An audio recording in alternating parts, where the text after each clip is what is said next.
Welcome to my channel, GH Mathematics Doctor. Please don't forget to like and share the video.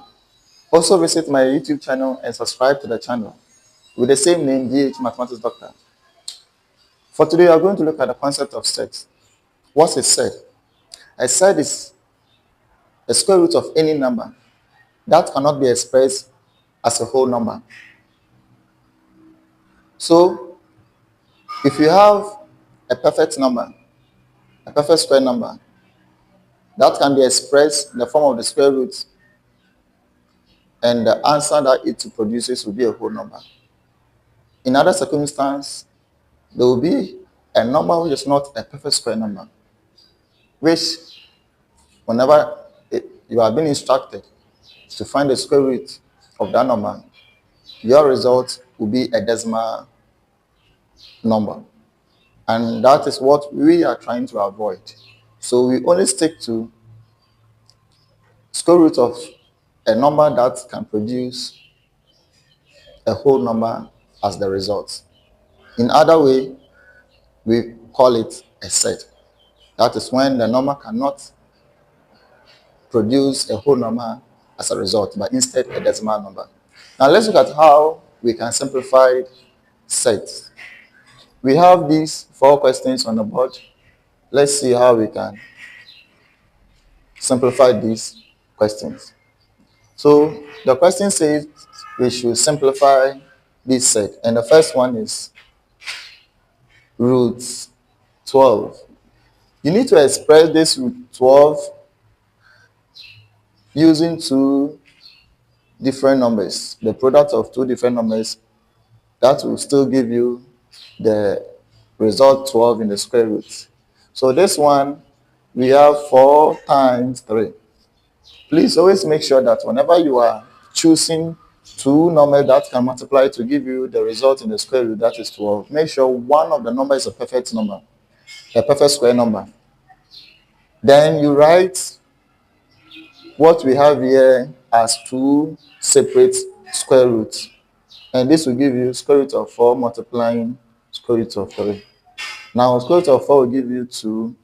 Then square root of 3 will give us the decimal value, which we are trying to avoid. So we just write the square root of 3 to join the positive whole number that we had for the square root of 4. For our answer to be 2 root 3. And this is the simplest form. We have the second one to be square root of 28. And this one, you need to choose 2 numbers that can multiply to give you 28. And we are choosing 4 times 7. Then you write this as 2 separate square roots. That is square root of 4 times square root of 7. And this will give you 2 root 7. And this is the simplest form of the surd. We have, let's put here, square root of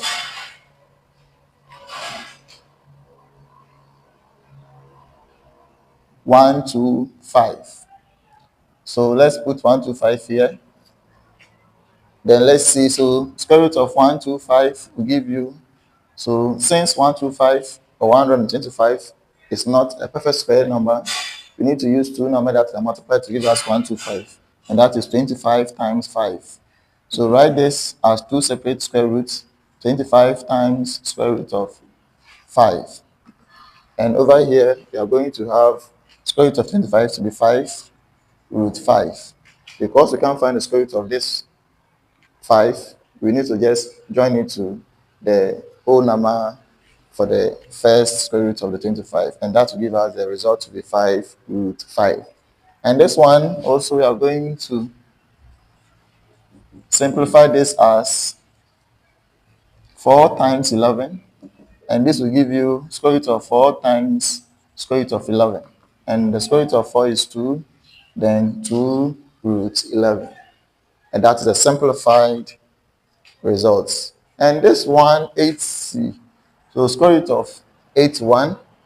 So 81 is a perfect square number. So we need to get a whole number as a result.